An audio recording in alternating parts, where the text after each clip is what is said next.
Before we jump into making cheesesteaks, two ways. One way to honor our friends down in Philly, a cheesesteak whiz wit, and another sort of like the Philly cheesesteak of my dreams. One that just adds a few more elements into it that I think make it maybe a little bit better. So we've got one traditional and then one my way. But first, let's prepare the meat. I got a ribeye here. It's about 1.5 pounds and it's been in the freezer for about 3 to 4 hours until it's firm sort of all the way to the center. Not really bendable at all. It's nice and stiff. Then I'm gonna need a mandolin, and if you can find this one, which is widely available online and in stores, this Japanese one's a good one. You're gonna need a good one. If you don't have a good one, this probably is not gonna work as well, and you'll have to just use a knife. On my setup, cut-resistant glove. Put the glove on first. I'm gonna go as thin as I can. I'm gonna use this, but at first, I like to hold it upright like this, so you're slicing the shortest side of the meat, which just sort of makes for easier cuts. And you just wanna make sure that you're not being timid here. When you're going to make the slice, you wanna make that push forward confidently, with your hands safely out of the way, and it's gonna result in a perfectly thin slice. Once you get down to the bottom, then you can use this guard and finish it up. And then you got some beautifully thinly sliced steak. It's got nice marbling, it's got nice fat, and it's gonna add a ton of flavor to the cheesesteak. Now to me, the best cheesesteak is one that's kind of chopped up into little bite-sized pieces. The cheese gets mixed up all inside. So that's what we're gonna aim for this. Some people don't think you should use ribeye for something like this. I disagree. If you disagree with me, then use a different cut of meat. This isn't, you know. So this should make probably 2 sandwiches, maybe 3, depending on the roll you use and how stuffed you make them. But we can set this off to the side until we're ready to use it. Now say you don't love your knife skills and you don't have one of those mandolins and you do have an Asian market close by, you might be in luck because they will take ribeye and slice it real thin along the width of the surface. Probably closer to what you'd see in a Philly cheesesteak restaurant in Philly. Sometimes they'll just slap huge pieces like this, sear them, either chop it up from there or serve them whole. So you've got some options so you can go whichever way you feel most comfortable with. So we're just gonna dice up a couple onions. You want a good amount of onion. Now I just roughly chop it along the curvature of the onion, no horizontal cuts, and then just into sort of a large dice. I want them large enough so that they can cook down and still give a little bit of texture to the meat once it's cooked, but I don't want them too big. Let's call it around a pound of onions chopped. At least. More is fine, but at least this amount. And we're gonna make one with just onions and whiz. But we're also gonna make one more of my way, and that one's gonna require, you guessed it, broccolini. Now you can use broccoli rabe, that's a classic, but I love me some broccolini. I'm just gonna chop it up into more of like a bite-sized kind of piece. About something like that. So I got my broccolini and I'm gonna need a little bit of garlic. We got our garlic, and we're gonna add some hot cherry peppers.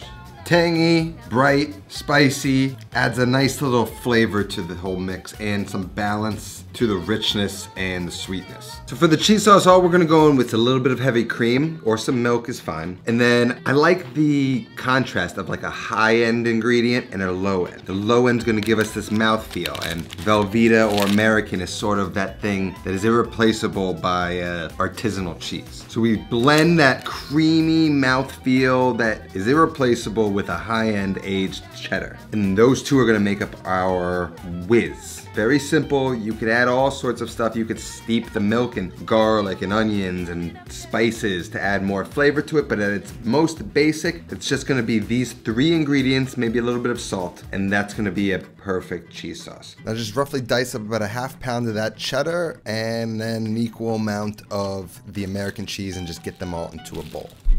Now, I can't really move forward in this video without talking about some essential tools that really allow you to execute what somebody might identify visually as a traditional Philly cheesesteak with whiz. That chopped meat, the way it sits in the sub, everything about it just needs a few special ingredients. That's not to say you can't make it without them, but these help make that look and that whole experience of eating a Philly cheesesteak more attainable. And now I like to have 2 basic tools for actually cooking the steak. And that is one of these wall scrapers from like a hardware store. This is only designated for cooking. I don't do any housework with it, so. And then I need spatulas. And you kind of want a spatula that is a little bit bigger. This is the roll I'm gonna use. Then this spatula basically fits the entire thing. So that when I go and flip the meat into the sandwich, everything stays compact and it doesn't fall out. This is a good spatula too, but as you can see, if I try and flip it like that, all this stuff's gonna fly out. But this is why you have different size utensils for different size jobs. This one's gonna work perfectly. And if you don't have one of these, you can obviously use a shorter one. This has a sharper edge too. So that allows you to have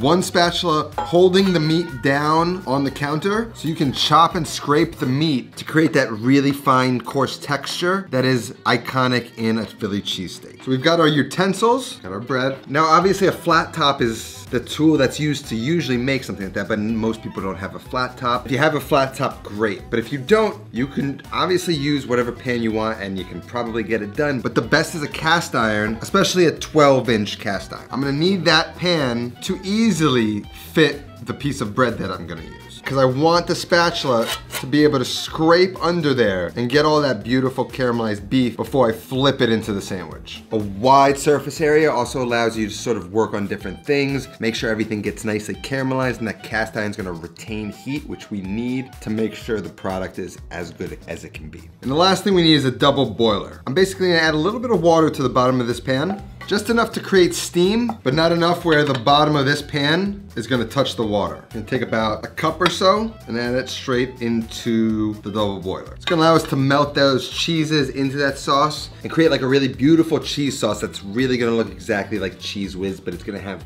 flavor, which is what we want. Now the fat we're using is the key to this. Whenever I roast bones, beef bones, or make stock, I always reserve the beef fat for moments like this because the pure flavor of a Philly cheesesteak is the grease that's been accumulating on the flat top the entire day that the steaks are being cooked. That's where the flavor comes from that is so hard to replicate at home. So you use beef tallow or beef fat. You can get it at the store or you can reserve it whenever you make stock, or you can make it from fat at home, or whatever you want. There's lots of ways to do it. But to get that real Philly cheesesteak flavor, that depth of beef, get yourself some beef fat and use that to make everything in this recipe. It's like using butter or bacon fat to make carbonara instead of guanciale. That guanciale is the iconic flavor of carbonara. So then once that fat's in there and the pan's hot, we're gonna add the onions. And we really just wanna cook them until they've softened. And you can see that they're translucent, like they've cooked all the way through and they're beginning to brown. We're just gonna par cook it for now, and it's gonna get more time in with the beef later. So we just wanna get that out of a pan, set that aside, add a little bit more of that fat, and then get the broccolini in. And again, we're par cooking the broccolini. I really kind of just wanna get some sear to it. I wanna get a little bit of color development, some caramelization. I'm gonna give it a little time to just like sear in the pan, untouched, to develop some nice color. I wanna cook it through about halfway. And once I see it's about where I want it, it's nice bright green, still got some texture to it, I'm gonna add the garlic and some chili flake. And once that garlic is beginning to slightly brown, I'm gonna turn the heat off, then I'm gonna get the broccolini into a bowl, and then we can work on our cheese sauce. Now, you might be thinking, why'd you use cream and not milk? I don't hold milk in my house. So when I went to go make a cheese sauce, all I had was cream for coffee. So I used that, and it creates like a nice thick cheese sauce, but also you can use milk. You might just need to use a little bit less or a little bit more cheese. It really doesn't matter. The dairy is a vehicle to melt the cheese in. And so we're just gonna whisk over that simmering double boiler until the cheese sauce melts, slowly adding the cheese little by little. In the double boiler, we'll not only melt the cheese gently, but it will allow us to keep it warm while we make everything else. So we just want to keep melting it and stirring it until we've achieved a cheese sauce that is luscious and it flows in a steady stream and is thick, but is not too thick. If it's ever too thick, we can add a little bit of heavy cream, a little bit of milk, and thin it back out until it's the right consistency. You want it thick enough to really coat a spoon, but also thin enough to flow lusciously off that spoon. Now let's talk about the roll. It's a very typical roll you might see in New York for a hero, a hoagie roll, but something that's not like spongy soft on the outside like a potato bun, but has like a little bit of a hard exterior. For a sandwich like this, I always like to toast the whole thing whole, uncut, so it kind of replicates it's like a freshly baked roll. The exterior will have like a nice little crunch of texture, and then the inside will be nice and soft and steamed, and then we're gonna finish it on top of the meat when it's cooking. So we're gonna make 2 Philly cheesesteaks. The first one we're gonna make is gonna be a shout out to our homies down in Philadelphia. We're gonna make a classic whiz wit. And if you don't know what that means, whiz just means with whiz, and wit means onions. So if you didn't want onions, you would say whiz without, and I'm not from Philly, so I'm basing that simply on research. If I made a mistake, I'm sure you're gonna let me know down below. First thing we do, toast this guy up. Get the bread in, we want a light toast, don't go too hard. We're gonna check on our cheese, it's looking beautiful. Once the bread is toasted, we wanna give it a slice open, and then I cut the edges off. The edges always feel like a little bit of no man's land to me.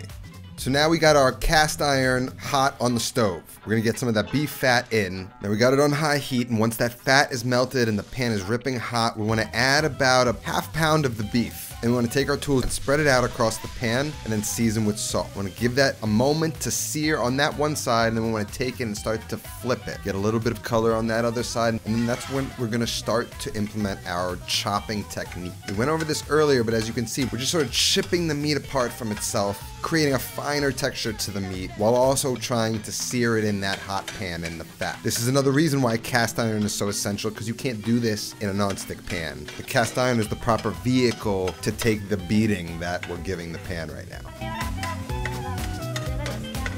And now the texture you want to take it to is up to you. And then once it's where you want it, you want to check for seasoning and then add the onions.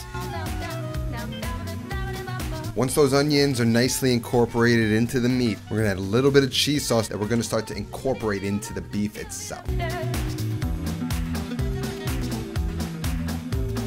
Now we're ready for the bun. We want to take the bun and smear some of that cheese sauce directly in it and open and close it a little bit to just disperse it evenly, and then place that directly on top of the meat. And then we want to let that sit. And the meat on the surface is going to caramelize almost like a smashed burger would, and it's also going to steam the inside of the bun. And once you think you've developed enough caramelization on that bottom, then you're going to sort of shimmy that spatula underneath it and scrape it, much like you would a smash burger, and then grab with one hand and give it a flip. It's nice to have a glove on because that cheese is molten hot and you could burn yourself. A little bit of cheese sauce on top, and you've got a cheesesteak whiz wit.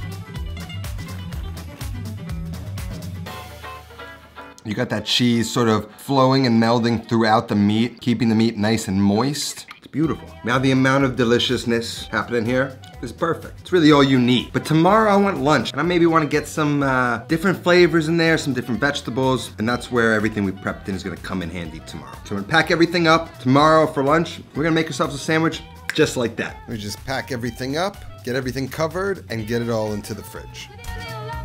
So see you tomorrow. Now it is the next day. For today's sandwich, let's call it a New York cheesesteak. The inspiration is one where I've seen broccoli rabe being used. We're going to add some provolone, which is gonna add stringiness and an additional flavor that I think is gonna go really nice with all the ingredients. And of course, we've got the onions, the beef fat or the beef tallow, and our hot cherry peppers.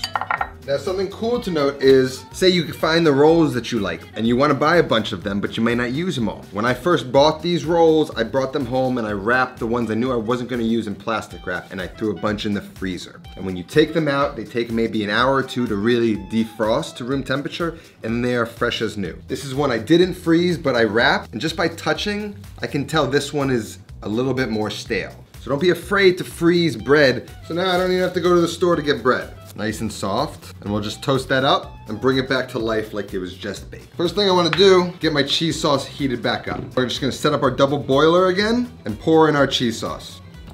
You could also microwave it. You just want to get that warmed up. We got a cast iron preheating.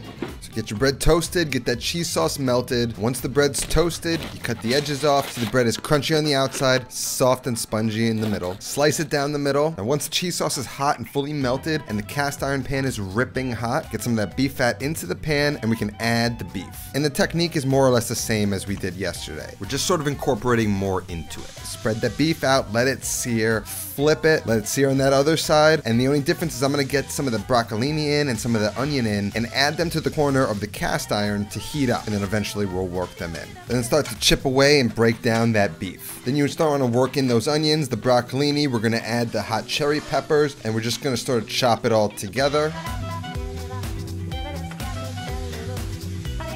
We just want to move the broccolini off to the side. We can add that to the top after the sandwich is made. And then we just want to start to sear that beef and marry all the ingredients together. You're going to see me add some provolone, which I thought would be nice, but I think it's a bit overkill because I'll be adding some directly into the bun. So I'd omit the provolone in with the meat and just mix the cheese sauce in. And then orient that mound of meat the same shape as the roll, pointing away from you. A couple slices of provolone go on top of that mound of meat, and then spread that cheese sauce inside the roll, then add the bread on top of the meat.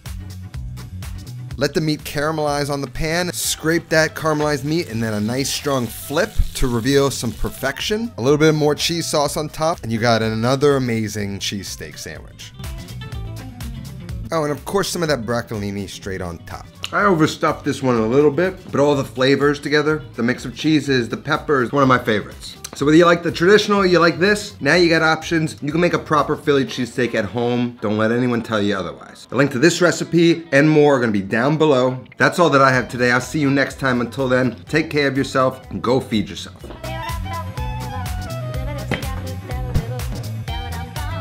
If you like food and home cooking, you're really gonna like this video I just posted about a Sunday supper I hosted in New York City, where I served my grandma's Sunday supper to 100 people. It's one of my favorite videos, so if you want more content, this is a great watch. See you next time.